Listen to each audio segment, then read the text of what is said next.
Calix woke up with a massive, they called it morning.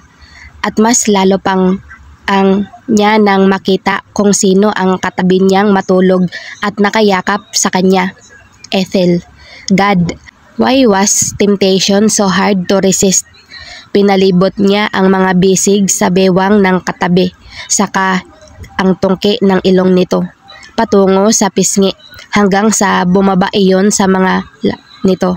Ethel softly groaned in her sleep. Iginiyan niya patihaya si Ethel, saka maingat itong akmang itaas niya ang pang-itaas nito nang bigla itong tumagilid ng higa. Nailing na nagpakawala siya ng malalim na buntong hininga. Dumukwang siya para halikan si Ethel sa may tenga, pababa sa nito, nang bigla siya nitong sikuhin. Ano ba? Her voice was full of annoyance. Inaantok pa ako. Napabuntong hininga na lang siya ulit, saka inabot niya ang cellphone na inilagay niya kagabi sa gilid ng kama at tiningnan kung anong oras na. Nang makitang 6:00 na, dahan-dahan siyang umalis sa kama para hindi magising si Ethel dahil inaantok pa ito, at walang ingay na lumabas ng silid nito at nagtungo sa kusina. Pagkatapos niyang magtimpla ng kape, ipinalibot niya ang tingin sa kabuunan ng kusina ni Ethel at pinakialaman ang laman ng refrigerator at cupboard nito. Nang makita na kumpleto naman ang kagamitan sa kusina at ingredients, sinimulan na niyang mag-bake ng cookies, my favorite. Calix was halfway done when Seth entered the kitchen. Kinukusot pa nito ang mga mata habang naglalakad. Napangiti siya sa itsura niya. He looked so cute while rubbing his eyes. Daddy? Naghikab ito. Narinig ko pong maingay sa kitchen kaya pumunta ako rito. Nagluluto po kayo ng breakfast? Nilapitan niya ito at binuhat, pagkatapos ay pinaupo sa ibabaw ng lamesa. Good morning, kiddo. Ginulo niya ang buhok nito na dati nang magulo. Kumusta ang tulog mo? Tumigil ito sa pagkusot sa mata at tumingin sa kanya. Okay lang po, Daddy. I had a dream. May monster daw pero hindi ako natakot kasi naroon ang daddy ko para isave ako. Napangiti siya sa sinabi ng bata at parang may humaplos sa puso niya. This kid and his cuteness. Talaga? Strong ba si daddy sa panaginip mo? Pakikisakay niya rito. Opo, ngumiti ito. Super strong like a superhero. Natawa siya sa sinabi nito. Wow, ang galing naman pala ni daddy sa panaginip mo. Tumango-tango ito habang may malapad na ngiti sa mga labi. Habang nakatingin sa mukha ng bata, naalala niya ang larawan niya sa centerfold ng Bachelor's magazine na nakita niyang nakatago sa ilalim ng una nito. Kinuha niya ang cellphone mula sa bulsa ng pantalon na suot at inakbayan si Seth. Picture tayo, kiddo. Talaga po, Daddy? Seth's face lit up like someone just gave him 1,000 pieces of candy. Sige po, wika nito at yumakap sa kanya.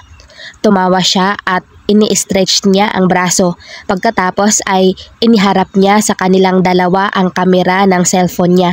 And then he pressed the capture button. Calix took 3 shots. Pagkatapos ay parang batang excited na tiningnan nila ni Seth ang larawan nila. Sabay silang natawa ni Seth nang makitang pareho magulo ang buhok nilang dalawa. Tapos halatang bagong gising ang mga mata nila. Daddy, ang gulo ng hair mo. Tumatawang wika ni Seth habang mas ginugulo pa ang buhok niya. Ikaw din naman.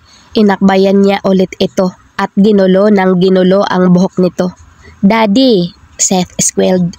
Stop, Daddy. Stop messing my hair. Natatawang binitawan niya si Seth at niyakap ng mahigpit. Magulo man ang buhok natin sa picture, gwapo pa rin naman tayong dalawa. Tama? Tama po. Nag-thumbs up pa ito. Pareho silang ngumisi at nag-high five. Gwapo ka kasi daddy kita, ani Seth. Gwapo ka kasi anak kita. Nakangising anya. Pagkatapos ay natigilan ng ma-realize kung ano ang sinabi niya. What the fuck did I just said? Bumaba ang tingin niya kay Seth na nakayakap sa kanya at may ngiti sa labi habang nakatingala at nakatingin sa kanya. I love you po, Daddy. Parang may kung anong pumunong kasiyahan sa puso niya habang nakatitig dito. I feel the same way, kiddo. Anya saka nginitian ito. Nang pakawalan siya nito mula sa pagkakayakap. Mabilis siyang lumapit sa oven nang mapansing luto na ang binibake niyang cookies. Nagsuot siya ng hand gloves at inilabas ang cookies mula sa oven. Cookies! Excited na sigaw ni Seth nang makita ang tray ng cookies na hawak niya. Mabilis niyang inilapag ang tray na puno ng cookies sa mesa. Huwag mong hawakan ang tray, kiddo. Mainit pa yan. Sabi niya kay Seth, baka hawakan nito. Opo, Daddy, sagot nito. Kumuha siya ng malapad na pinggan at inilapat doon ang mga cookies. Pagkatapos ay inilagay ang tray sa lababo. He didn't know how to cook but he did know how to bake cookies. Talagang pinag-aralan niya iyon kasi paborito niya ang cookies sa lahat ng pagkain.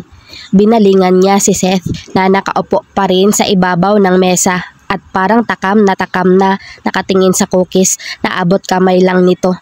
Gusto mo timplahan kita ng milk? Tanong niya sa bata. Tapos sabay tayo mag-breakfast? Yes po.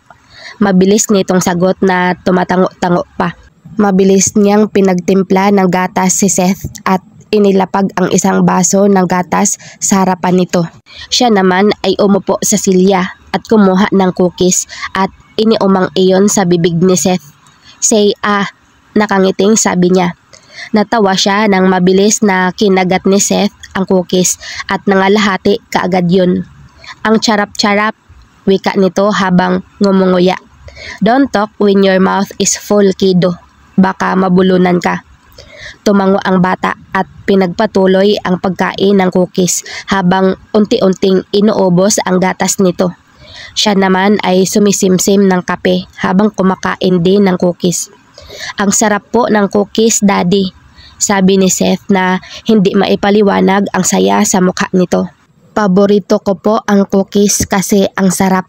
Natigilan siya at napatitig sa bata. Talaga? Paborito ko rin ang cookies. Wow, same tayo, Daddy. Dumukwang ito at ginawaran siya ng halik sa tungki ng ilong niya, dahilan para matawa siya. Pareho tayo ng eye color, hair color. Pareho tayo may dimples. Pareho tayong gwapo. Tapos pareho tayo ng favorite. Sobrang lapad ng ngiti nito. Ikaw talaga ang daddy ko. Oo nga, no? Napailing-iling na lang siya sa lihim niyang pagsang-ayon. Sigurado siyang maaalala niya kung nakatalik niya ang isang katulad ni Ethel noon. She was unforgettable. Kiddo? Tawag niya sa pansin ni Seth habang abala sa pagkain. Nag-angat ito ng tingin. Yes po, Daddy? Ang hirap magpaalam sa bata. May pupuntahan kasi ngayon si Daddy. Baka whole day mo akong hindi makita. Makakabalik ako baka bukas pa. May kailangang asikasuhin si Daddy at bibisitahin din ni Daddy ang friend niya sa hospital. Okay lang ba? Gumuhit ang kalungkutan sa mukha nito at nagbaba ng tingin. Okay lang po, Daddy. Basta po, balik kayo ha. Baka po hindi na naman kayo magpakita. Okay na sana pero naririnig niyang gumagaralgal ang boses nito. Calix felt a hand grip his heart. Babalik din naman ako. Promise. Itinaas niya ang kaliwang kamay na parang nanunumpa. Kaya nga 'di ba, nagpaalam si Daddy sa'yo para hindi ka umiyak. Tumango lang ito at hindi umimik. Nagpakawala siya ng isang malalim na buntong hininga at masoyong sinapo ang mukha ng bata. Parang nanikip ang dibdib niya nang makitang naluluha ito. Mabilis niyang tinuyo ang luha na namamalisbis sa pisngi nito. Promise ni Daddy na bukas sa pagbalik ko, mamasyal tayo. Gusto mo ba yun? Biglang umaliwalas ang mukha nito. Talaga po? Parang hindi ito lumuha kanina kasi napakasaya na ng boses nito ngayon. Gusto ko po yun. I want to go to Disneyland and see Mickey, Minnie, Goofy and Donald Duck. Napangiti siya. Sige, promise ni Daddy pagbalik ko. Pupunta tayo sa Disneyland. Sige po, Daddy. Hindi na po ako iiyak. Anito at ngumiti ng malapad. Natatawang ginulo niya ang buhok nito. Good boy. Nagising si Ethel nang maramdamang mayumuyog-yog sa kanya. Nagmulat siya ng mga mata nang makita si Seth na nakatunghay sa mukha niya at nakangiti. Good morning po, Mami. Masayang bati sa kanya ng anak niya. Naghikab siya. Morning din, baby. Ginawaran siya nito ng halik sa pisngi. Good morning kiss from me. Pagkatapos ay hinalikan siya nito sa and good morning kiss from Daddy. Nang marinig ang salitang Daddy na lumabas sa bibig nito, mabilis niyang nilingon ang katabi at nang makitang wala na roon si Calix, nakaramdam siya ng kalungkutan. Nasaan si Dad? Si Calix. Ano ba to? Nakikidaddy na rin siya. Umalis na po. Parang bumigat ang dibdib niya sa nalaman pero mas inisip niya ang nararamdaman ngayon ng anak niya. Okay lang ba sa'yo? Nag-aalalang tanong niya sa kanyang anak. Tumango ito. Opo, babalik din naman po bukas si Daddy. Tapos nag-promise siya sa akin na mamamasyal tayo sa Disneyland pagbalik niya. Hinilot niya ang sentido. Seth didn't have a freaking passport. Paano ni Calix dadalhin ang anak niya sa ibang bansa nang walang passport? At hindi lang yun, wala din yun sa budget niya. Mas pinaglalaanan niya ngayon ng pera ang educational fund niya para sa anak. Sana hindi na lang ito nagsinungaling sa anak niya. Naiinis na bumangon siya. Anong gusto mong agahan, anak? Tapos na po ako. Kunot ang noong tiningnan niya si Seth. Tapos ka na? Opo, tumango ito. Nag-bake po si Daddy ng cookies at sabay kaming nag-breakfast. Natigilan siya sa sinabi nito. Calix could bake? Itinuro ni Seth ang pinggan na nasa bedside table niya na puno ng cookies. Hayun po para daw sa'yo, sabi ni Daddy. Nilapitan niya ang bedside table niya at kumuha ng isang pirasong cookies at nilasahan iyon. When the taste of the cookie exploded in her mouth, she remembered the first cookies that Calix gave her. Ito rin ba ang nag-bake ng cookies na ibinigay nito sa kanya noong una? Nai-imagine niyang nagbe-bake si Calix ng cookies at wala itong suot na pang-itaas maliban sa apron. Damn hot. Marahas niyang ipinilig ang ulo at natigilan nang may makitang nakatuping puting papel na nakaipit sa ilalim ng pinggan. Mahina siyang natawa nang makitang sulat iyon ni Calix para sa kanya at lapis ang ginamit nitong panulat. Idagdag pa na pang grade 1 na papel ang sinulatan nito. Talagang hindi niya napigilang tumawa. Pero habang binabasa niya ang sulat nito, nahaluan ng kilig ang nararamdaman niya. Hey beautiful, maaga akong umalis. I don't have the heart to wake you up because you are peacefully sleeping. I would know because I tried to wake you up with my hat. Pero siniko mo lang ako. Rest assured na pinakain ko na si Seth at nakapagpaalam na rin ako sa kanya at nangakong babalik din ako bukas. And I will be back, beautiful.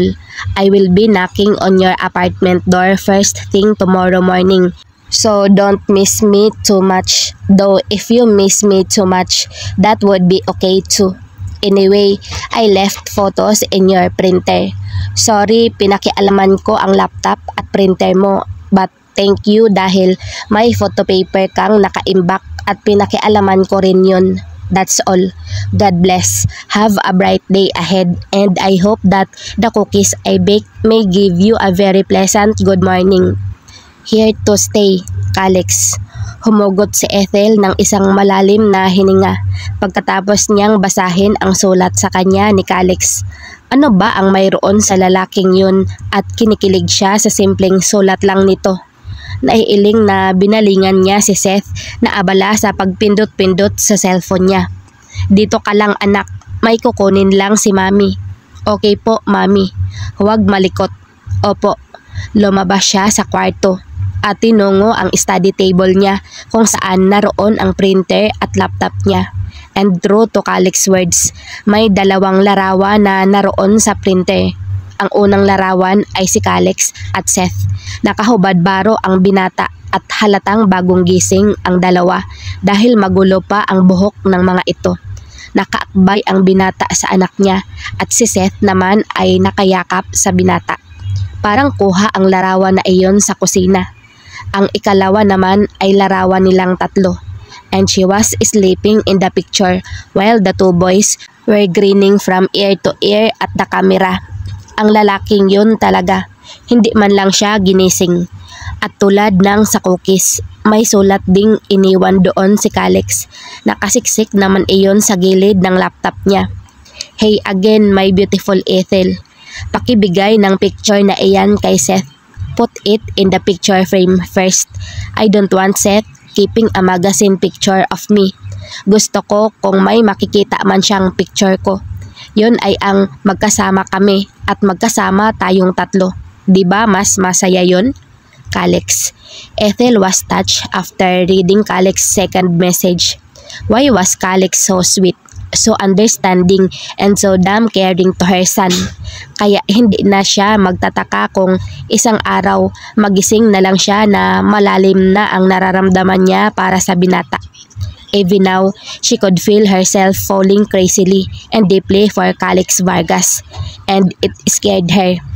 Pagod na sumalampak ng upo si Calix sa sahig ng sala ng bahay ng kaibigang si Lander. Natapos pa lang nilang ayusin ang buong bahay ni Lander. Kasama na roon ang linisin ang madumi nitong bahay. At ang baliw na si Sean Kim, talagang ibinigay sa kanya ang buong first floor ng bahay ni Lander para linisin dahil ito naman daw ang naglilinis ng mga banyo at labas ng bahay. Si Kali naman ang nakatoka sa paglilinis ng second floor. Inilabas niya ang cellphone mula sa bulsa ng pantalon na suot at tinawagan si Eliza, ang sekretarya niya. Hey boss, Anisa sa kabilang linya. Hey, anya, at inunat ang likod na medyo nanakit. Can you ready my private plane for my flight to Hong Kong tomorrow? Alam niyang nagulat si Sa narinig kasi hindi ito kaagad nakatugon. Boss, may nakain ka bang nakakapagpaiba ng ugali? Since when did you use your private plane? Diba display mo lang yun? Parang palamuti lang ang peg nun, diba? Puno ng sarkasmo ang boses nito. Calix rolled his eyes. I'm gonna use my plane, Sa. Period. Pakitawagan mo na rin ang company pilot natin. Bukas na hapon ang alis ko. Don't worry, babalik din naman ako as soon as I can. Himala yata boss na okay lang sa'yo na gumastos para sa fuel ng eroplano nyo. You always ride in a public plane kasi kuripot ka. Natatawang sabi ni Sa. Kahit man siya ay nagugulat na wala siyang pakialam kung gumastos man siya ng malaki. Basta matupad lang niya ang pangako kay Seth. Just do what I said, Sa. And can you call Tito Steve for me? Pakisabi sa kanya na may pagagawan ako ng passport. That would be easy since nasa DFA naman siya. Sure, kaagad na tugon ni Eliza. I need the name, address, birthday, and age. Kaagad niyang sinabi kay Sa ang mga impormasyong kailangan nito. Buti na lang nagtanong siya kanina kay Seth kaya alam niya ang mga yun. Okay na ba yun? Yeah, tatawag na lang ako mamaya kung may kailangan pa si Tito Steve, Anisa. Bye boss. Pinatay niya ang tawag at ibinalik sa bulsa niya ang cellphone. Kakapagod, anikali na bumababa sa hagdan habang minamasahin nito ang sariling balikat gamit ang isang kamay. I can pay thousands of people to cleanse this fucking house. Pero bakit ako ang naglilinis ng bahay na to? Naiiritang tanong ni Kali sa kawalan. Calix just chuckled at Kali. Answer me, my friend. Ani Kali na pasalampak ding umupo sa sahig kaharap niya. Hindi pa ako nag-aagahan at nanananghalian. Tapos ngayon maghahapunan na. Wala pang laman ang tiyan ko. Teka nga muna, sino ba ang nagsuggest na ayusin natin itong bahay ni Lander?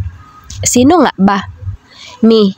ani siya na kapapasok pa lang sa loob ng bahay. We are cleaning this house and not paying someone to do it for us because it's our way of saying we got your back, Lander. May problema ba dun? Oo, may problema ako. Singhal ni Kali kay Sean. Alam mo ba kung gaano nakakapagod linisin ang buong second floor? Inisa-isa ni Kali ang ginawa nito na lihim niyang ikinatawa. I vacuumed the floor, changed the bedsheet, and I even changed the curtains. Oh, and not to mention the broken window glass. Did you even pay me when I changed the window? Rigo did. Sansala niya sa iba pang reklamo ni Kali. Si Rigo ang nag-sponsor sa ipinalit na window glass. Rigo Vasquez was one of their inactive friends whom they met in Stanford while studying. Pero kahit minsan lang ito magpakita, suportado pa rin ito ang mga kalokohan nila. Naiintindihan naman nila kung bakit palagi itong Mia. Ito ang namamahala sa Vasquez International Construction Company at halos lahat ng tinatayong gusali sa Pilipinas, Dubai, Hong Kong at Singapore ay ang kumpanya nito ang may hawak. Itinirik lang ni Sean ang mga mata. Nilinis ko ang lahat ng banyo at pati ang swimming pool. Tinaasan sila nito ng 2 kilay. May aangal pa? Itinaas niya ang kanang kamay. What? Sean snapped at him. Pwede na ba tayong kumain? Nanghihina na ako anya, at ibinaba ang nakataas na kamay. Sean sighed. Naglakad ito palapit sa kanila at sumalampak din ng upo sa sahig. The three of them was now forming a circle. Sinong may cellphone riyan? Tanong ni Sean. Iniwan ko ang cellphone ko sa kotse ko. Kinuha ni Calix ang cellphone sa bulsa ng pantalon niya. He threw his phone at Sean. Catch. Mabilis na sinalo iyon ni Sean at napatitig ito sa screen ng cellphone niya. Your kid? Tanong nito. Napangiti siya nang naintindihan ang tinutukoy nito. Lock screen wallpaper kasi ng cellphone niya yung picture nila ni Seth kaninang umaga sa kusina ng apartment ni Ethel. Nakita niyang nakichismis si Kali dahil sinilip nito ang lock screen ng cellphone niya. Kailan ka pa nagkaroon ng anak? Natatawang tanong ni Kali. Simula nang ma-inlove siya, sagot ni Sean habang nakangisi sa kanya at iniinis siya. Tinawanan niya lang ang dalawa at inihilig ang likod sa paanan ng sofa at ipinikit ang mga mata. When he saw Seth and Ethel in his mind, the tiredness he was feeling magically disappeared. Just like that. Nice. Habang nakapikit ang mga mata, naririnig niyang nag-uusap si Kali at Sean. Tawagan mo si Waxbin, ani Kali. Magpaluto tayo. Chill, Kali. Ang takaw mo talaga, ani Sean. Hello, Waxbin. Nasaan ka ngayon? Magpapaluto kami kasi nagugutom daw si Kali pagkatapos namin linisin ang bahay ni Lander. Mukhang inilagay sa loudspeaker ni Sean ang tawag dahil narinig niya ang boses ni Waxbin. Fuck off, Sean. Galit na sigaw ni Train. Huwag kang istorbo. Nasa honeymoon ka? Malakas na tumawa si Sean. So nakaka-istorbo ba kami? Mahinang napatawa si Calix nang patayin ni Train ang tawag. He opened his eyes. So Kali and Sean snickering. Call Tyrone or Euhens or anyone. Sabi ni Kali na hinihimas ang tiyan. Ano naman ang magagawa ng dalawang yun? Napapantastikuhang tanong ni Sean. Ayokong marinig ang mga love advices ni Tyrone. Mas lalo naman ang love confession at cheesiness ni Euhens. Inagaw ni Kali ang cellphone niya na hawak ni Sean at may tinawagan. Hey Torn, ani Kali sa nasa kabilang linya. Pahingi naman ng pagkain o. Nakita niyang umaliwalas ang mukha ni Kali. Talaga? Great. Kali cited Lander's address. Sige, hintayin ka namin. Ibinalik ni Kali ang cellphone sa kanya. Sino naman yung tinawagan mo? Nagtatakang tanong ni Sean. A friend? Hindi, kaaway ko. Sarkastikong tugon ni Kali kay Sean pagkatapos ay maayos na sinagot ang tanong ni Sean. Thorn is my cousin who owns the Delicious Cuisines. Delicious Cuisines? Manghang gagad niya. Isn't that the very famous restaurant that has hundreds of branches all over the world?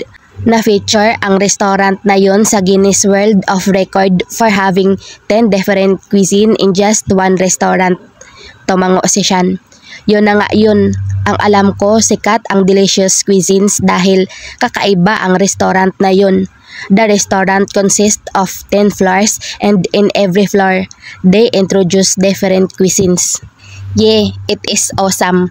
Halos doon na ako nagkakampo kapag weekend at wala akong ginagawa. Nakangiting wika ni Kali. Napaghahalata na matakaw ito. They have Filipino, French, Italian, Greek, Japanese, American, Caribbean, Thai, Spanish, and Mexican cuisine. Different cuisine in every floor. Ang sarap talaga ng mga pagkain doon. Napaghahalata ang matakaw. Sabi ni Sean na may nakakairitang ngisi sa mga labi. Umigkas ang kamao ni Kali pero mabilis iyong nasalag ni Sean bago pa tumama ang kamao nito sa pisngi ng lalaki. Not good, Sodalga, Sean said. His face was stoic. I am a retired FBI agent. Baka balian kita ng buto. Mababalian mo ako ng buto pero sisiguraduhin ko ring hindi lang buto ko ang mababali, pati rin ang sayo. Seryosong sabi rin ni Kali. Matalim din ang mga mata nito katulad ni Sean. Sa halip na kabahan si Calix, napailing-iling na lang siya. Oo nga at matataas ang pride nila at yung mga ego nila ay lampas pa sa puno ng niyog. Pero pagdating sa mga away na yan, wala pang nangyaring ganoon sa kanilang magkakaibigan. They all value their friendship too much. Kaya hindi na siya nagtaka nang biglang ngumiti si Sean at tinapik ang balikat ni Kali. Bati na tayo kaibigan. Ngumiti rin si Kali at pabirong sinuntok ang braso ni Sean. Hindi naman tayo nag-away ah. Nailing na lang siya sa pinagagawa ng dalawa. Mga baliw na talaga. Tama nga yata si Eugens at Tyrone. Their set of friends was full of lunatics. 30 minutes later, may dumating na lalaki. May dala itong karton na hindi naman masyadong kalakihan pero sapat na para malagyan ng pagkain na bubusog sa 3 kalalakihan na hindi pa kumakain. The man had tawny hair and bluish gray eyes. Hindi niya alam kung ano ba ang totoong kulay ng mga mata nito. Matangkad ang lalaki. Mga lampas 6 foot ang height nito. And the way he walked oozed with confidence. Thorn Calderon, everyone. Pagpapakilala ni Kali at tinapik ang balikat ng bagong dating na lalaki. That's Calix Vargas. Kali's hand pointed at him. Owner of CureMed Pharmaceutics, and that is Sean Kim, owner of Royal Rail Estate Company / Mandurugas. He is also a retired FBI agent. Kung hindi ka naniniwala na retired na siya sa murang edad, isipin mo na lang na kinik out siya ng FBI. Huwag kang makikipag-deal sa lalaking to kasi kukutungan ka lang nito. Natawa si Calix sa pagpapakilala ni Kali kay Sean. Kilala talagang mandurugas si Sean. Lahat yata sila na magkakaibigan ay nakatungan na nito. At tanging siya lang ang nakakaalam ng tunay na dahilan ng pangungutong ni Sean. Nakipagkamay sa kanila si Thorn. Nice to meet you. Anito na nakangiti. Same here, sabi nila ni Sean habang nakikipagkamay kay Thorn. Natigilan silang tatlo nang agawin ni Kali ang dalang karton ni Thorn at binuksan yun. Ang takaw mo talaga, insan. Komento ni Thorn na ikinatawa nila ni Sean. Matakaw naman talaga si Kali. Simple lang ang pagiging matakaw nito. Buti nga, hindi ito tumataba. Siguro dahil may gym naman si Kali sa penthouse nito at kumakain yata ang lalaki ng barbell at treadmill. Inilabas ni Kali ang lahat ng pagkaing dala ni Thorn at inilapag sa round table na nasa sala. Pagkatapos ay nauna itong kumain na hindi man lang sila inaaya. Napailing-iling na lang sila ni Sean at bumuga ng hangin. So you're a chef? Kapag one ay tanong ni Sean kay Thorn habang kumakain silang tatlo. Samantalang si Thorn naman ay abala sa paghahanap ng magandang channel sa TV. Sa sala sila kumain at nagkamay lang sila. Silang magkaibigan ay naniniwala na the food was best eaten with your hand as a spoon. Kung sila-sila lang naman ang kumakain, hindi ka makakakita ng kutsara at tinidor. Umiling si Thorn. Nope, I'm a patissier. Namangha siya sa nalamang impormasyon. But you own a restaurant, anya. Yeah, Thorn said with a shrug. I love food. Napatingin si Calix kay Kali na abala sa pagkain. Pareho pala kayo ni Kali. Tumawa ng mahina si Thorn. I love cooking and making delicious food and cakes while Kali loves eating them. May pinagkaiba yun. You should have seen Kali when he was in elementary. Ang taba. Kinuha ni Kali ang throw pillow na nasa malapit lang nito at ibinato iyon kay Thorn na sinalag na lang ng binata habang tumatawa. Shut up, Thorny. Napipika ang boses na sabi ni Kali at ibinalik ang atensyon sa kinakain. Calix then chuckled lightly when Thorn stopped torturing the remote and settled on Animal Planet where the show was about animals mating.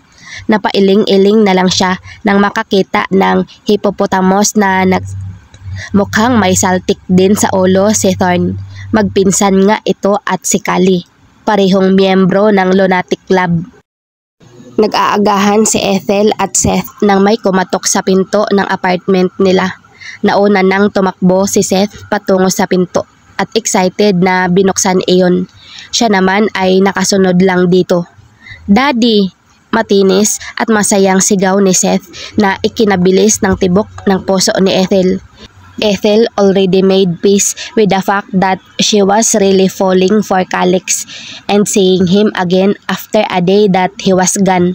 Hindi mapakali ang puso niya na mabilis na tumitibok para sa binata. Hello, kiddo. Pumasok si Calix sa loob ng apartment at nang magtama ang mga mata nila.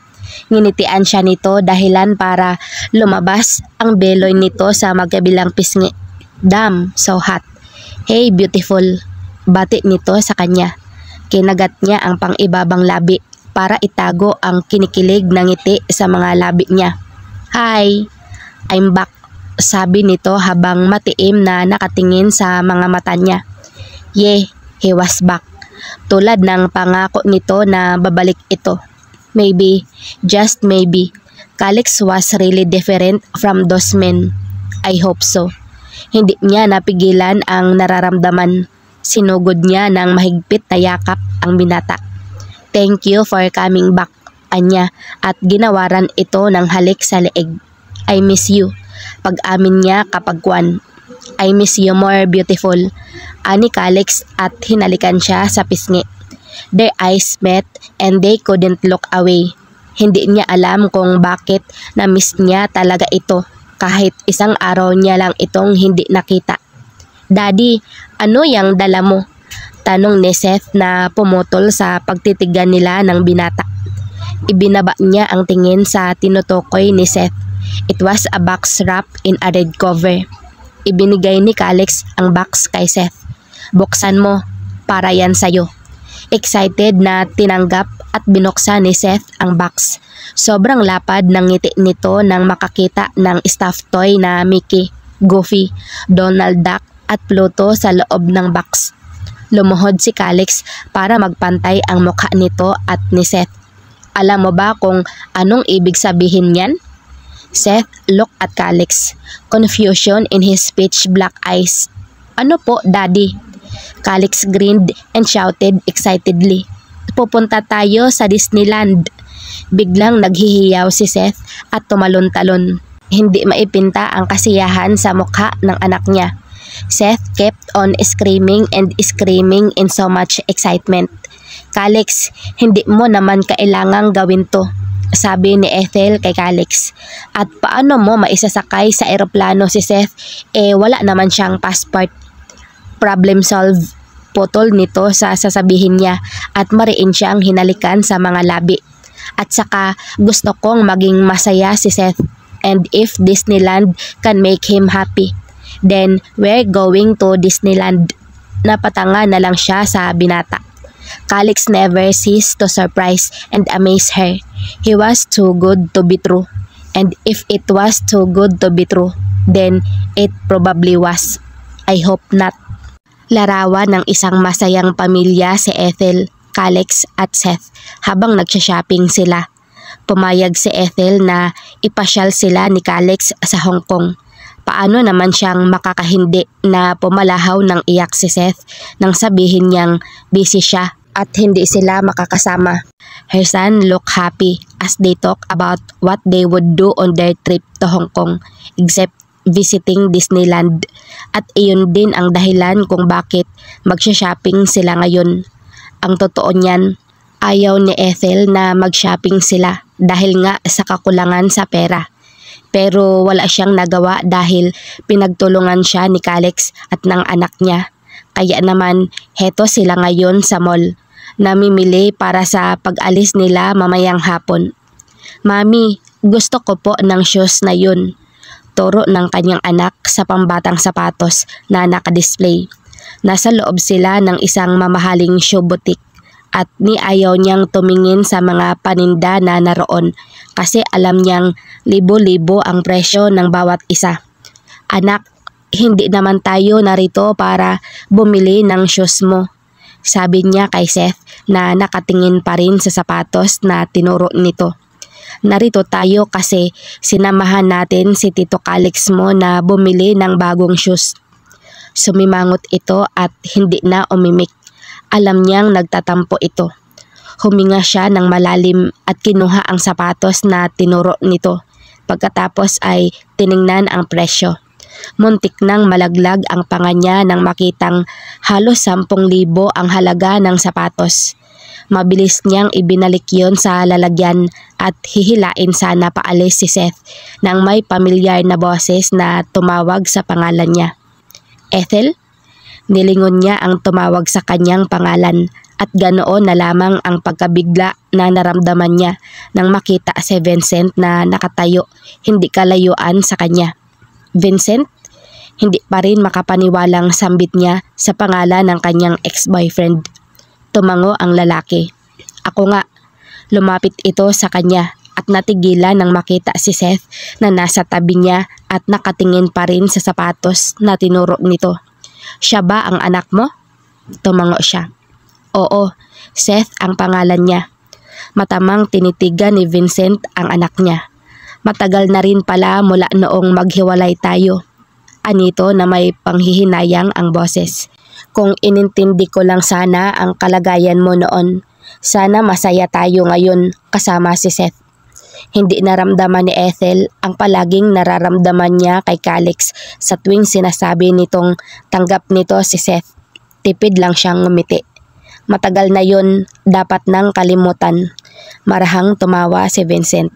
Yun na nga ang tagal na nun pero hindi ko pa rin makalimutan ang pinagsamahan natin noon. We've been together for more than 6 years, Ethel. Tapos magpapabuntis ka lang pala sa iba. Napansin ni Ethel na napapatingin sa gawin niya ang mga taong nakakarinig sa mga pinagsasabi ni Vincent. Puno ng panghuhusga ang mata ng mga ito. Judgmental people and their small brains. Puff. Nagtagis ang bagang niya at matalim ang matang sinalubong ang tingin ni Vincent. Hindi ako nagpabuntis, Vincent.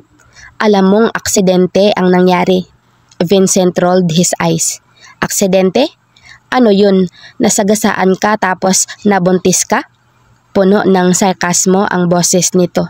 Kung nakinig ka sa akin noon na ipalaglag mo ang batang yan, edi sana masaya tayo ngayon. Ethel was gritting her teeth and controlling herself not to slap the man in front of her. How dare he? Hindi pumasok noon sa isip niya na ipalaglag ang bata sa sinapupunan niya. Kahit wala iyong ama at kamamatay pa lang ng mga magulang niya at kasagsagan noon ng kahirapan nila. Hindi niya naisip na patayin si Seth at hindi niya pinagsisisihang binuhay niya ang anak niya. Tama si Calix. Seth was the best thing that ever happened to her. Mahal na mahal kita nun, Ethel. Tatanggapin naman sana kita kung ipinalaglag mo ang batang dinadala mo noon. Dagdag pa ni Vincent. Look at you now. Maganda ka nga pero nasisigurado kong walang tatanggap sa'yo kasi may anak ka na. Sino ba namang lalaki ang may gusto ng ready-made family? Wala. Binuntunan pa nito iyon ng nakakairitang tawa. Handa na siyang sampalin ang lalaking kaharap nang biglang may yumakap sa kanya mula sa likuran at hinalikan siya sa leeg. Hello there, beautiful. Anong boses ni Calix at binitawan siya. Pagkatapos ay kinarga nito si Seth. Hey kiddo, may nagustuhan ka bang sapatos? Ituro mo lang at bibilhin niyo ni daddy para sa'yo. Gumuhit ang walang pagsidhang kalagayan sa mukha ng anak niya. Talaga po, daddy? Ibibili mo ako ng shoes? Malalaki ang matang tanong ni Seth kay Calix. Tumango naman si Calix. Oo naman, ikaw pa. Pili ka na. Mabilis na tinuro ni Seth ang sapatos na tinuro nito kanina. Yun ang gusto ko, daddy. Binalingan ni Calix si Vincent na nakamaang habang nakatingin kay Calix at Seth. Hindi nakatakas sa paningin ni Ethel ang pagtalim ng mga mata ni Calix nang tumingin ito kay Vincent. May hinala si Ethel na narinig ni Calix ang mga pinagsasabi ni Vincent kanina. Bumaba ang tingin ni Calix sa ID na suot ni Vincent. Manager, right? Parang wala sa sariling tumango si Vincent. May size 5 ba kayo ng sapatos na yan? Tanong ni Calix kay Vincent habang ang daliri nito ay nakaturo sa sapatos na pinili ni Seth. Pakikuha nga, isusukat ng anak ko. Binigyang diin ni Calix ang dalawang huling salita. Hindi lang si Vincent ang nagulat sa sinabi ni Calix, pati rin siya. Anak ko? Really? Nababaliw na ba ang lalaking to? Inangkin talaga ang anak niyang si Seth? Halos nakaawang lang ang labi niya sa sobrang gulat habang nakatingin kay Calix. Sa halip na kumuha ng sapatos na size ni Seth, mapait na tumawa si Vincent habang nang uuyam na nakatingin sa kanya. Siya ba ang pinagpalit mo sa akin? Tanong nito na matalim ang mga mata habang nakatingin kay Calix. Siya ang pinagmamalaki mo? I deserve you more than him. Pinagtitinginan na sila ng mga tao na naroon sa loob ng butik. Ano ba, Vincent? Ethel was half shouting and half whispering. Huwag ka ngang gumawa ng iskandalo rito. Anong iskandalo? Totoo naman eh. Siguro nagpanggap ka lang na aksidente ang pagkakabuntis sa'yo. Minahal pa naman kita. Isa ka lang walang kwentang babae. Malakas na napasinghap si Ethel nang biglang binigwasan ni Calix sa mukha si Vincent, dahilan para mawalan ito ng balanse at mapahiga sa sahig. Ikaw ang walang kwenta. Calix's voice was so cold, it could freeze someone. Kasi kung mahal mo siya, tulad ng pinagsasabi mo ngayon, hindi mo siya iiwan dahil lang sa isang pangyayari na hindi naman niya ginusto. Kaya hindi umaasenso ang bansang to eh. Kasi sa mga katulad mong makikitid ang utak at walang ginawa kundi ang manghusga ng kapwa. Wala kang karapatang tawaging walang kwenta ang babaeng gusto ko. Gago.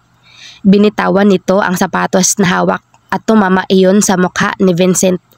Binuhat ni Calix ulit si Seth na ibinaba pala nito bago suntukin si Vincent.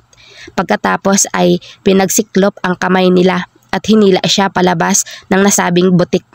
Nag-iisip si Ethel kung paano ipapaliwanag kay Seth ang nasaksihan nito nang marinig niya ang boses ni Calix.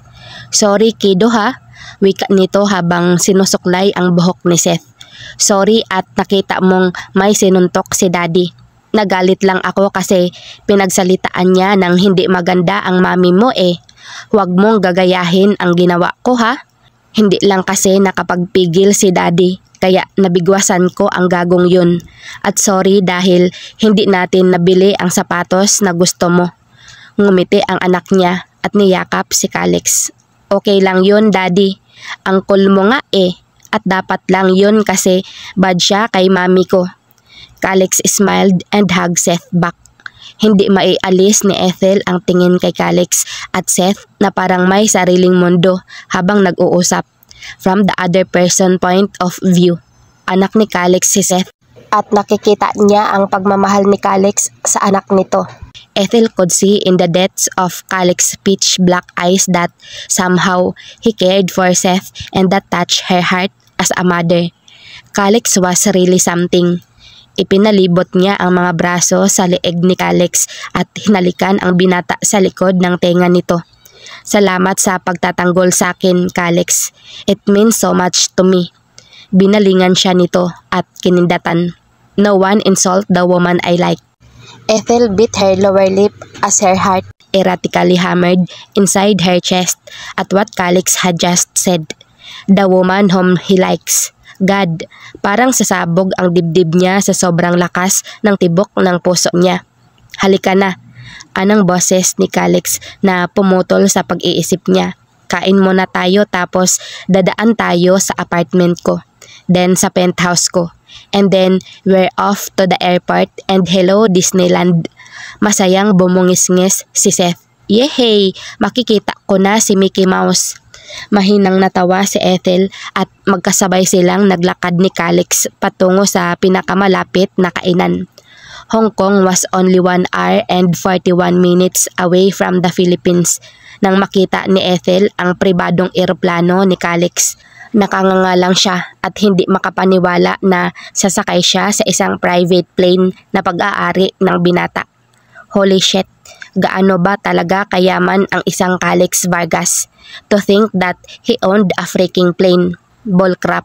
Calix was really too good to be true.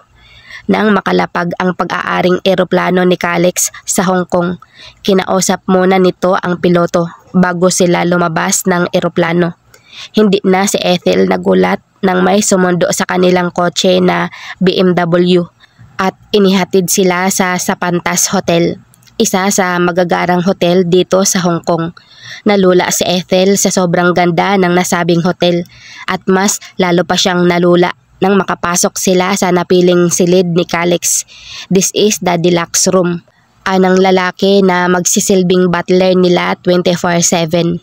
Having a butler was part of the hotel features.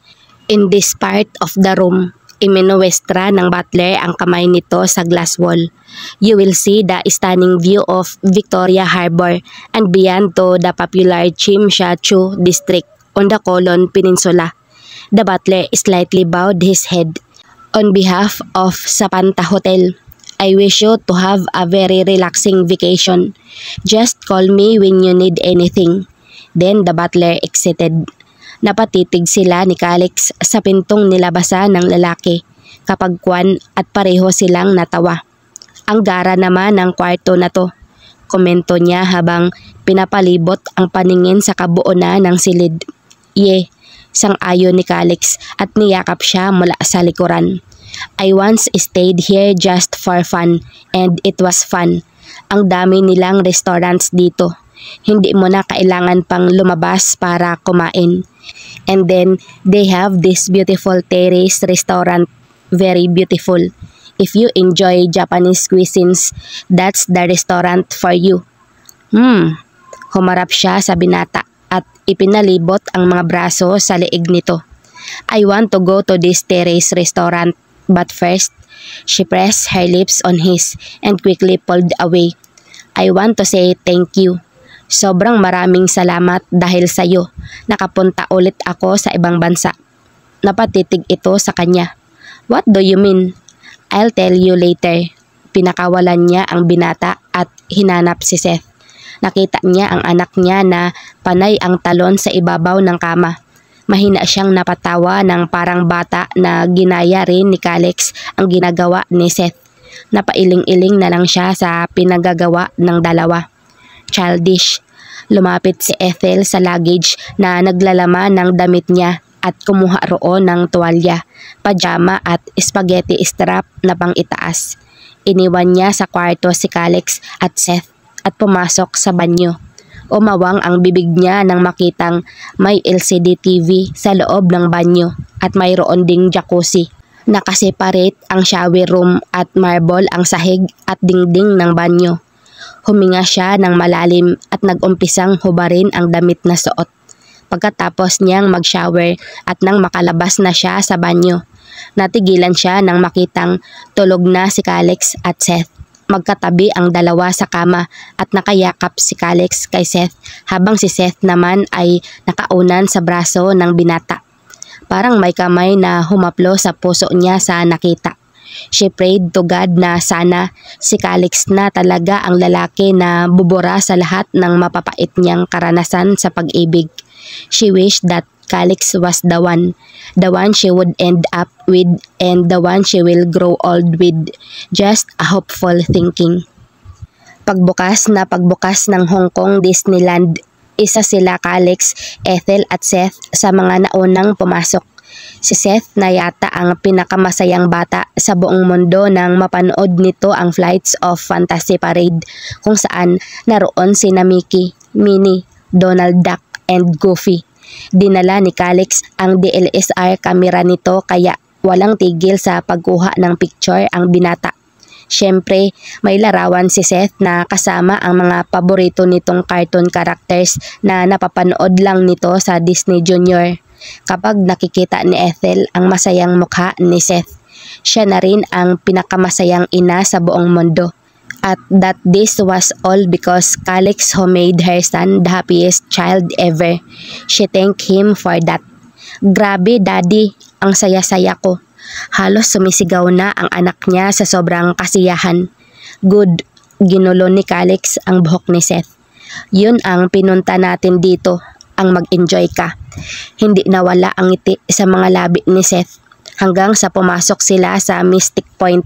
Sumakay sila sa Grizzly Gulch. Nagtungo sila sa Toy Story Land at ang hinuli nilang puntahan ay ang Jungle River Cruise. Pagkatapos nilang bumisita sa Disneyland, nang sumunod na araw ay dinala naman sila ni Calix sa Ocean Park. They had visited the Marine World and the Chinese Sturgeon Aquarium. And they watched the Sea Jelly Spectacular and of course, they visited Garden of Joy too. They went to see the Polar Adventure featuring the North Pole Encounter kung saan nakakita sila ng Pacific Walruses, sea lions, saka snow owls, and the South Pole Spectacular kung saan naroon ang mga penguins na sobrang nakyutan ng anak niya. Pumunta rin sila sa Grand Aquarium kung saan marami silang nakitang iba't ibang uri ng isda. At halos mabali ang liig nila ni Seth sa kakatingin sa mga nagagandahang uri ng isda na nasa loob ng aquarium. Ang huli nilang pinuntahan ay ang Waterfront Plaza. Iyon ang pinakamasayang araw sa tanang buhay ni Ethel. Calix promised to tour them around Hong Kong, but their vacation was cut off short when Calix's secretary called. Isa sa mga branch ng Cure-Med drugstore ay nasunog. Iniimbestigahan pa ng mga pulis ang pagkasunog at kailangan daw ng mga itong makausap ang may-ari dahil sa drugstore mismo nagsimula ang sunog at 4 na bahay ang natupok ng apoy. At ang mga pamilya na may-ari ng mga nasunog na bahay ay sinisisi ang Cure-Med Pharmaceutics. Nang matanggap ni Calix ang balitang iyon, kaagad silang umuwi sa Pilipinas. Magiging okay din ang lahat, sabi niya pagkatapos silang ihatid ni Calix sa apartment niya.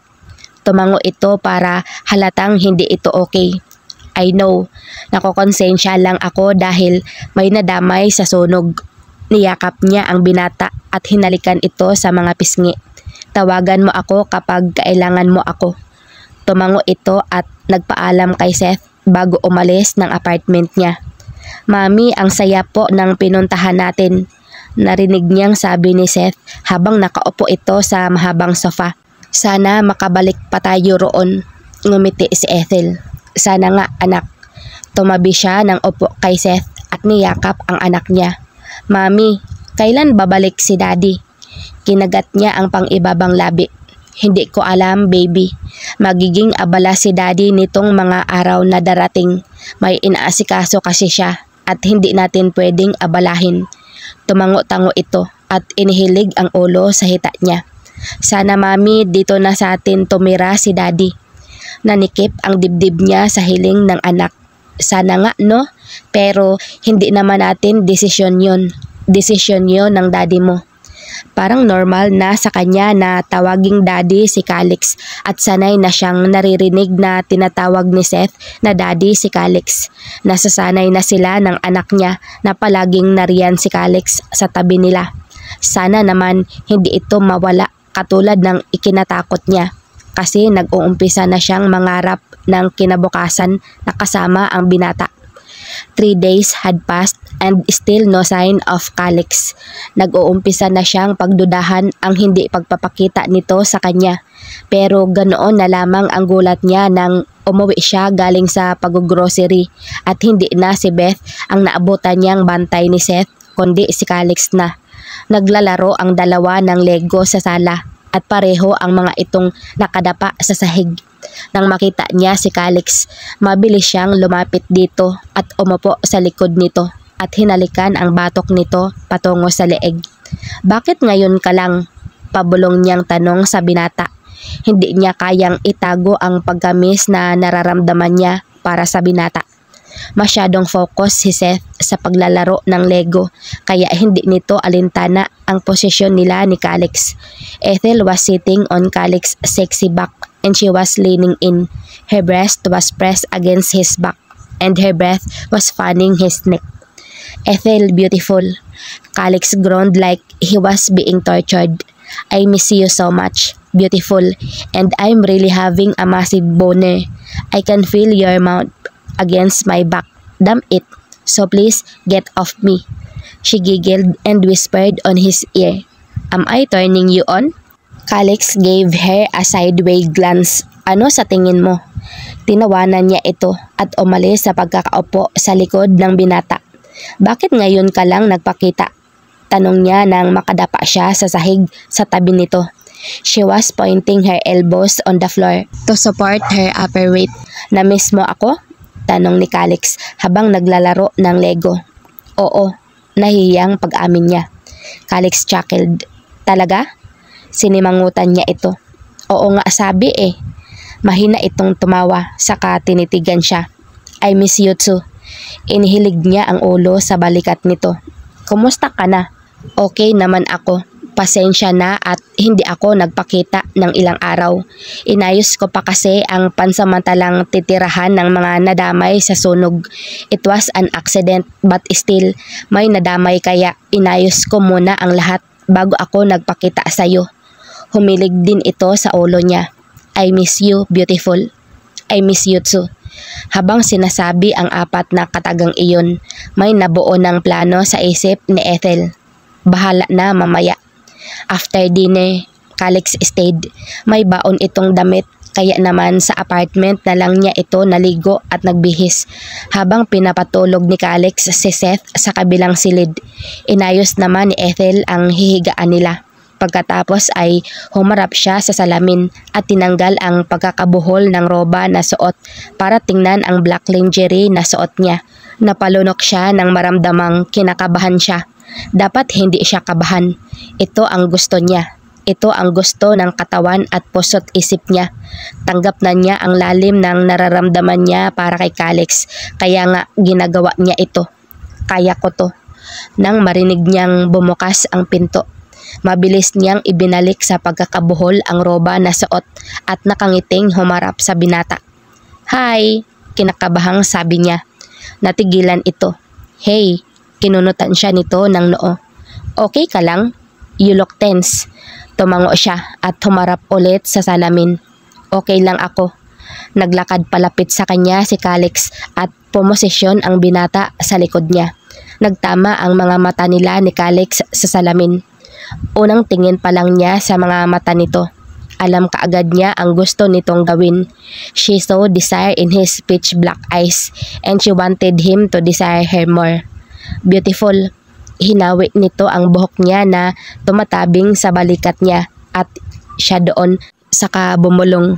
Na-miss kita, ganda. Tumibok ng mabilis ang puso niya habang nakatitig dito sa salamin. Talaga? Hicks her neck. I miss you so darn much. Kinagat niya ang pang-ibabang labi. Na-miss din kita, Calix. Ipinikit niya ang mga mata. Sobra. Nang lumapat ang kamay ni Calix sa balikat niya at nito ang pababa. Tumambad sa paningin nito ang maputi niyang balikat. "Oh God," Calix groaned. Napapikit siya nang maramdamang lumapat ang na mga ni Calix.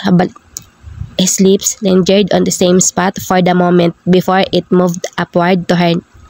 Habang hinahal nito ang niya, nararamdaman niyang tinatanggal ni Calix ang pagkakabuhol ng roba na suot niya. At nang tuluyan na nitong matanggal ang roba, narinig niyang napamura ang binata. Puno ng paghanga at ang mga mata nito habang nakatingin sa kanya sa salamin. "You're so beautiful, Ethel." Nag-umpisang ni Calix ang tiyan niya pababa sa niya habang niya. Pagkatapos ay naramdaman niyang dahan-dahang ang isa pa nitong kamay patungo sa likod niya at tinanggal ang pagkakahok niya. Nang matanggal nito ang na tumatakip sa mayayaman niyang banayad na nito ang niya at napapaliyat kapag nito ang na habang nasisiyahan itong niya. Gumagalaw naman ang kamay niya para buksan ang botones ng pantalon nitong suot. At nang magtagumpay siyang ibaba ang pantalon nito, kaagad niyang hinawakan ang mahaba at nito na ang dulo.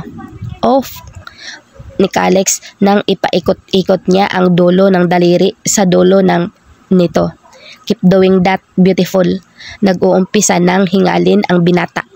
Habang pinapaligayan niya ito sa pamamagitan ng kamay niya, naramdaman niya na gumapang ang isang patungo sa niya. Niya nang maramdamang pumasok sa niya ang dalawang binat.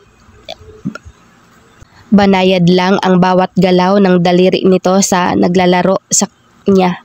Nararamdaman ni Ethel na siya dahil ang bawat ni Calix sa niya. Siya naman ay walang tigil sa ng kamay niya sa nito habang nakatalikod siya rito. Tumigil sa ginagawa si Calix nito ang suot na pang-itaas at pinihit siya ng binata paharap dito. Sinapot mukha niya at inilapat nito sa mga Ethel on his mouth when she felt his inside her. Calix, ginagad niya ang bawat paggalaw ng binata at lumaban siya ng as their patel in sync his tooth of her. Malakas siyang naghiwalay ang mga labi nila at napayakap siya sa binata habang siya nito gamit ang mga faster Calix ng binata ang para niyang naabot ang langit sa sobrang ginawa nito. Ang palakas ng palakas niya habang sinalubong niya ang galaw naman niyang mas humigpit pa ang yakap niya kay Calix at mas naging desperado na ang niya sa bawat sa loob niya. Calix, mahigpit ang yakap niya sa binata at nang marating niya ang mga Calix. "God, that was good," hinihingal na anya. Iginiya siya ni Calix palapit sa kama saka umupo ito sa gilid niyon. Pagkatapos ay hinila siya paupo ng paharap sa mga nito. Calix, her lips, "Ride me, beautiful." Walang inhibisyong hinawak Ethel ang ni Calix saka giniya iyon sa loob niya. Siya nang malakas nang maramdaman niyang ito ang Calix. Malakas siyang Ethel ni Calix nang mag-umpisa siyang gumalaw. Banayad lang muna ang paggalaw niya at unti-unting pabilis na iyon ng pabilis. Calix, sobrang raramdaman habang ang Ethel put her hands on each side of his shoulder and then she started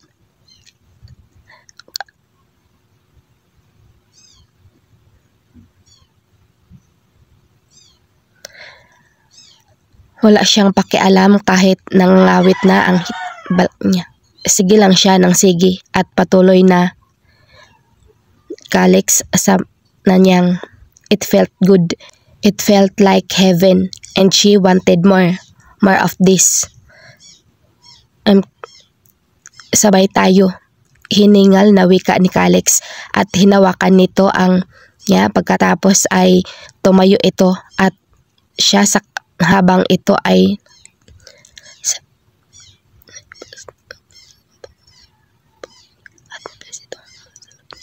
mahigpit siyang napakapit sa bed cover habang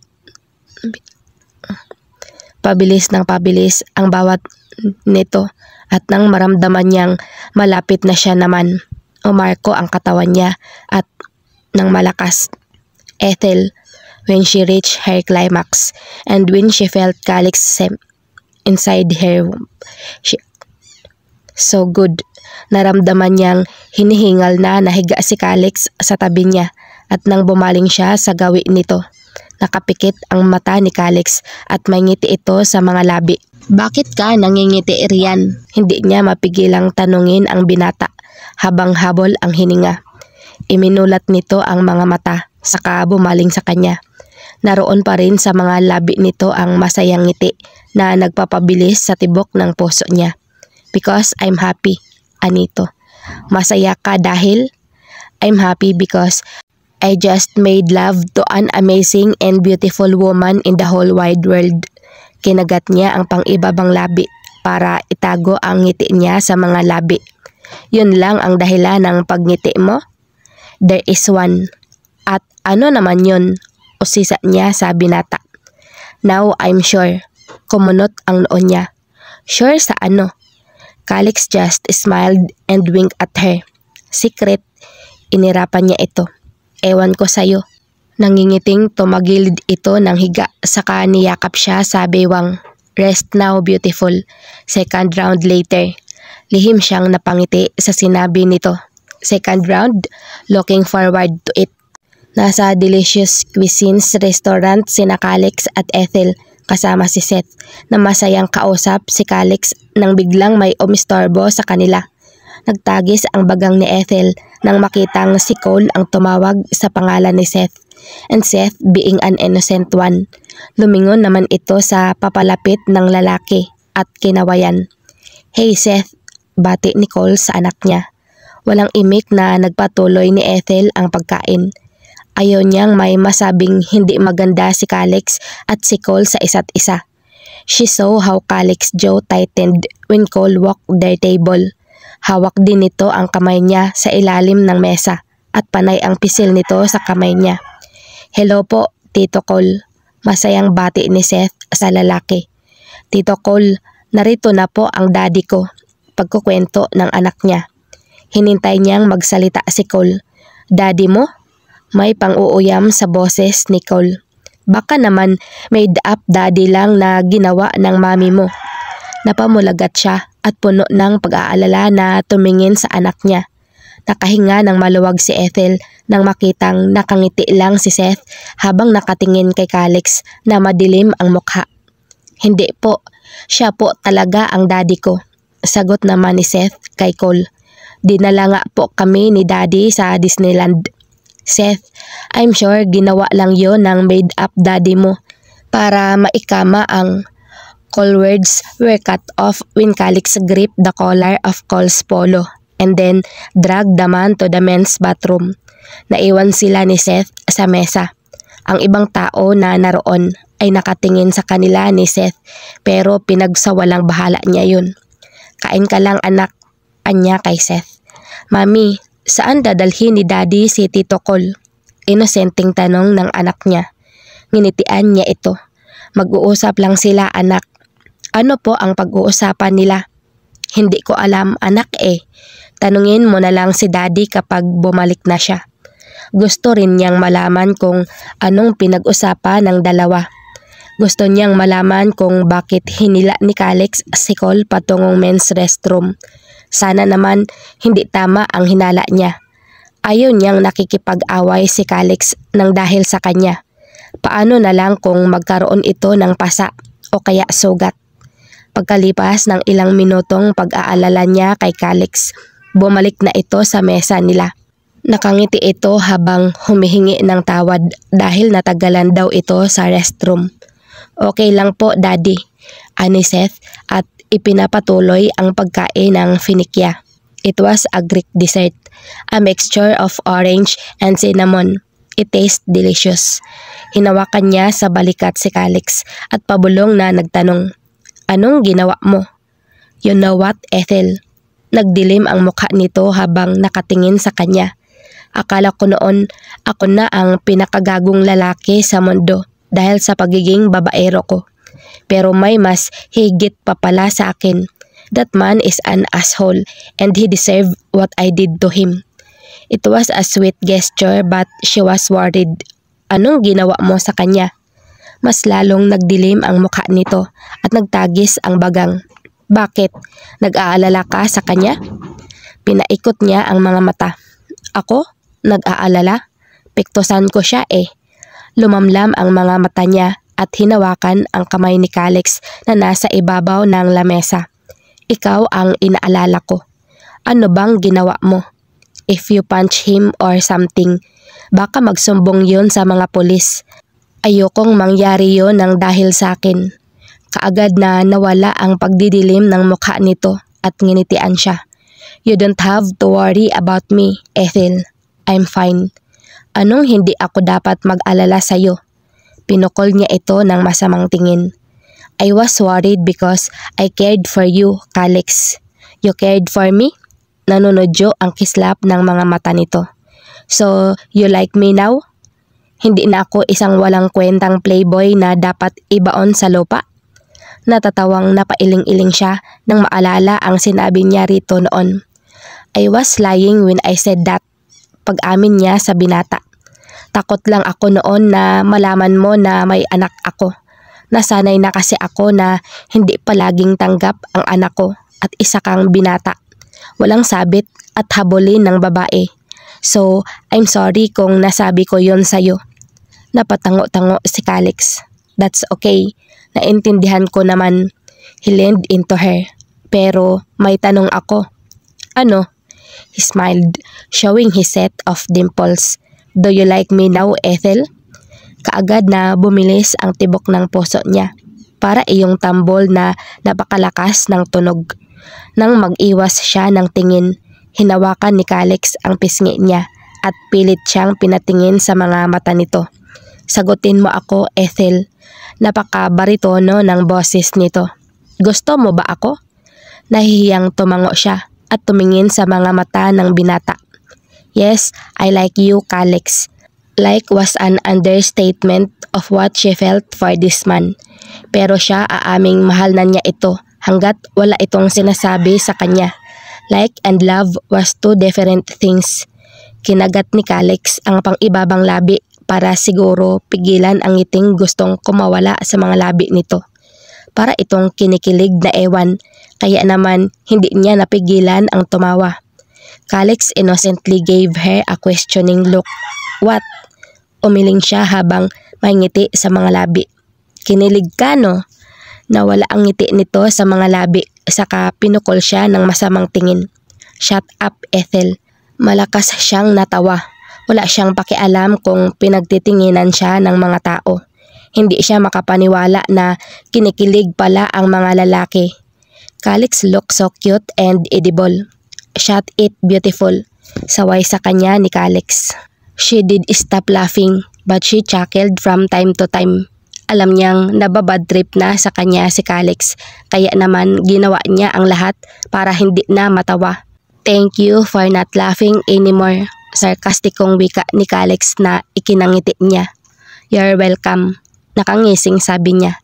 Pinukol siya nito ng masamang tingin at ibinigay ang lahat ng atensyon kay Seth na nagtatanong kung bakit siya tumawa. Kinikilig kasi si Daddy kaya tumawa si Mami. Sabad niya sa usapan ng dalawa. Pinanlakihan siya ng mata ni Calix. Do you have to tell him that? Sinapo niya ang bibig para pigilan ang sarili na tumawa. Sikreto yon? Mahina siyang tumawa. So, tama ako. Kinilig ka talaga.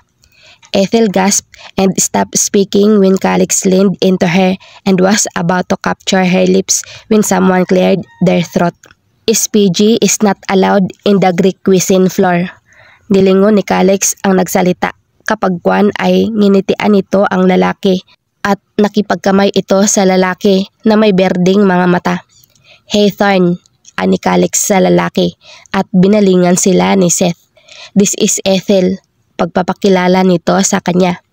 And this cute kid here, ginulo nito ang buhok ni Seth na abala pa rin sa pagkain. He's my son, Seth.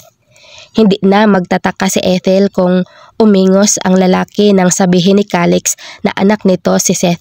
Kaya naman laking gulat niya nang wala itong sinabi o inakto na negatibo.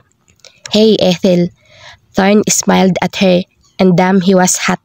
Hey, tinapik ni Calix ang dibdib ni Thorn. She's mine, back off. Thorn chuckled. Come on Calix, ang ganda kaya niya. Pinukol ng masamang tingin ni Calix si Thorn. She's mine, nagkakaintindihan ba tayo? Napailing-iling na lang si Ethel sa pinagsasabi ni Calix. Kung alam lang nito kung gaano niya kagusto na angkinin siya nito ng buong buo. Pero ayaw naman niyang nakikipagsagutan ito dahil dun. Kaya naman dumukwang siya palapit kay Calix at hinalikan ito sa gilid ng labi. Enough Calix, I'm yours. Happy now? Calix grinned, ecstatic. Thorn shook his head in disbelief. You're whipped. Anyway, I'm here to tell you that the body is now in the car owned by Sean Dasingkit. I think his name is Sean Kim. Yeah, kilala ko siya. Kumpirma ni Calix. Tinawagan ko siya na kunin ang katawan. Okay, tumango-tango ang lalaki. Good, aalis na ako. Anong katawan? Kaninong katawan? Naguguluhang tanong niya. Aalis na sana ang lalaki na nagngangalang Thorn pero nang marinig ang tanong niya, humarap itong muli sa kanya. Katawan ni Cole Paller. This guy, tinuro nito si Calix na inosenteng nakangiti. Beat Cole Paller to pulp. Buti na lang at naabutan ko siya at napigilan. So I sent the body. Wait, body? Hindi makapaniwalang tumingin siya kay Calix. Calix, bakit mo ginawa yun? Don't worry, the body is breathing, imporma sa kanya ni Thorn. Calix tisk. Yeah, lucky him. Napailing-iling na lang siya at napasandal sa likod ng kinauupuan. Hindi siya makapaniwalang ginawa iyon ni Calix. Paano kung magsumbong sa pulis si Cole? Hanggang sa makauwi sila sa apartment ni Ethel. Hindi siya kinibo nito. Hindi alam ni Calix kung pagsisisihan ba niya ang ginawa sa Cole na iyon o maiinis siya kay Ethel. Pakiramdam kasi niya nag-aalala ito sa Cole na yun. Baka may nararamdaman pa ito sa gagong yun. Fuck it. Nagpakawala ng marahas na buntong hininga si Calix nang mailagay niya sa kama nito si Seth. Iyon na ang routine niya gabi-gabi. Nagtatrabaho siya sa umaga. Sa hapon naman, pagdating ng 3:00, nasa labas na siya ng estudyo ni Ethel at susunduin ang babae para mag-date o kung ano pa ang gusto nilang gawin. Pagsapit ng 5:00 ng hapon, susunduin nila si Seth sa paaralan nito at magdi-dinner sila sa labas and then he would read a book to Seth hanggang sa makatulog ito. Iyon lang ang oras na nagkakasarilihan sila ni Ethel. Kapag tulog na si Seth, halos hindi na siya natutulog sa penthouse niya. This past few days, halos sa bahay na siya ni Ethel nakatira. They could pass up as a live-in partner or something. Lumabas siya sa silid ni Seth at pumasok sa kwarto ni Ethel. Hinubad niya ang pang-itaas na damit bago nahiga sa kama, sa tabi ni Ethel na mukhang mahimbing nang natutulog. Sa halip na yakapin ang babae, ginawa niyang unan ang isang braso at patihayang humiga. His eyes were fixed on the ceiling.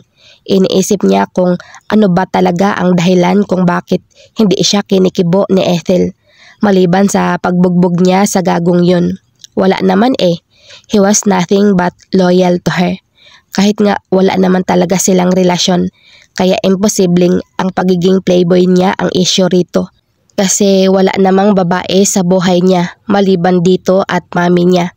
Naputol ang pag-iisip niya nang makitang bumangon si Ethel at humarap sa kanya. Hindi ako makatulog, anito na puno ng pag-aalala ang mukha. Nag-aalala ako sa iyo. Nagsalubong ang kilay niya. Bakit naman? Nahigit niya ang hininga ng siya nito. Pagkatapos ay yumakap ito sa kanya habang nakahilig ang buong katawan nito sa katawan niya. My dad got into fight over mom. Maganda kasi si mami eh. Kwento nito habang nakayakap sa kanya. Binugbog niya yung lalaki na nanghipo kay mami. Not knowing na makapangyarihan pala yun. We were well off until the man that my father beat up filed a case against my dad. Halos lahat ng pera namin naubos habang umuusad ang kaso. Pero natalo rin naman kami. Nakulong si daddy. Hindi kinaya ni mami. Kaya uminom siya ng maraming sleeping pills na naging sanhi ng pagkamatay niya. Nang malaman naman ni daddy na wala na si mami, na heart attack siya at iniwan din kami. Nagtaas ito ng tingin sa kanya. You see, Calix, I don't want you to end up like my father. Ayokong iwan mo rin ako. A tear fell from her eyes. Alam kong gusto mo lang akong protektahan o ipagtanggol pero hindi ko kakayanin kapag may mangyaring masama sa'yo. She was sobbing now, tears streaming down on her cheeks. Ayokong mawala ka, Calix. You're the only man who accepted me and my son wholeheartedly. Ngayon, naiintindihan na niya kung bakit nag-alala ito sa kanya. Kaya pala hindi siya nito kinibo. Niyakap niya ito at hinagod ang likod. Huwag ka nang mag-alala. Hindi kita iiwan sa kahit na anumang dahilan. Hinalikan niya ito sa ulo. Hanggang sa magsawa ka sa pagmumukha mo, mananatili ako sa tabi mo. Umayos ng upo si Ethel sa katawan niya at inilapit nito ang kaagad niyang habang sabay silang ni Ethel ng kaagad na at Calix breathing ragged when he felt Ethel's hand. Pagkatapos nitong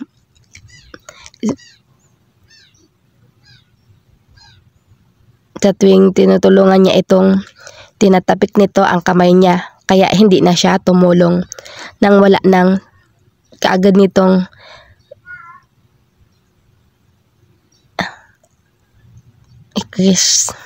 umupo siya sa kama at niyakap ang katawan ni Ethel.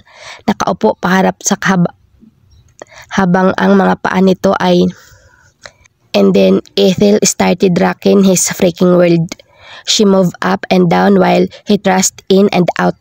Pareho nilang sinasalubong ang galaw ng bawat isa at pareho silang panay ang kapag nagsasalubong ang bahagi ng mga ni Ethel habang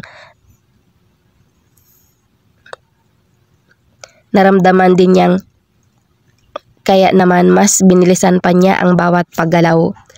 Calix grip Ethel's and he before thrusting in and out. Naramdaman niyang bumaon ang kuko ni Ethel sa likod niya habang nakayakap ito sa kanya. Pero hindi niya alintana ang sakit dahil sabay nilang narating ang langit. Hinihingal na bumitaw sila sa isa't isa at mahina silang natawa nang magtama ang mga mata nila. I like this position. Anya na may pilyong ngiti sa mga labi. Natawa lang si Ethel at tinulak siya pahiga sa kama. Kinagat niya ang pang-ibabang labi nang maramdamang parang nito ang Ethel was grinding her against that was coming to life again. Oh yeah, beautiful. Anya sa na boses. Rock me. Ethel was about to rock his freaking world again when his phone rang. Naiinis na sinagot niya ang tawag, baka importante. Hello, nauutal na anya sa kabilang linya. Ethel was still grinding against his. Sino to? Kinakapos ang hininga na tanong niya. Bakit parang hinihingal ka, baby Calix? Ang ina niya ang nasa kabilang linya. Hikers, ma'am? Mabilis na tumigil sa ginawa si Ethel at malalaki ang matang napatitig sa kanya. Anong fuck? Sikmat ang ina niya. Calix, iyang bibig mo. Pipitikin ko yan kapag nagkita tayo. her mother scolded him again. Anyway, baby Calix, tumawag ako para ipaalala sa'yo na bukas na ang birthday ko. It's just a family celebration. Pero kahit anak kita, hindi ka makakapasok hanggat hindi mo kasama si Ethel at Seth. Sila ang gusto kong regalo mo, okay? Napanganga siya at napatitig kay Ethel na nakatitig din sa kanya. Well, Calix anak, pukaw ng ina niya. Okay, yun na lang ang nasabi niya at tinapos ang tawag. Ano yun? Parang kinakabahang tanong ni Ethel sa kanya. Pinaalala niya lang sa akin na birthday na raw niya bukas. Bumili ka na ba ng regalo mo para sa kanya? O sisa nito? Umiling siya. No need. Wala naman siyang magugustuhan sa ireregalo ko. She already told me what she wants. Kumunot ang noo ni Ethel pero nagtatanong ang mga mata. At ano ang gusto niyang regalo? Hindi ano, kundi sino. Mas lalong lumalim ang gatla sa noo ni Ethel. Sino? Nagpakawala siya ng malalim na hininga. You and Seth. Kayo ang gusto niyang iregalo ko sa kanya. Hindi nakatugon si Ethel sa sinabi niya. Nakaawang lang ang labi nito at namimilog ang mga mata dahil sa gulat sa sinabi niya. He let out a loud breath. Tomorrow is going to be a very, very, very long crazy day.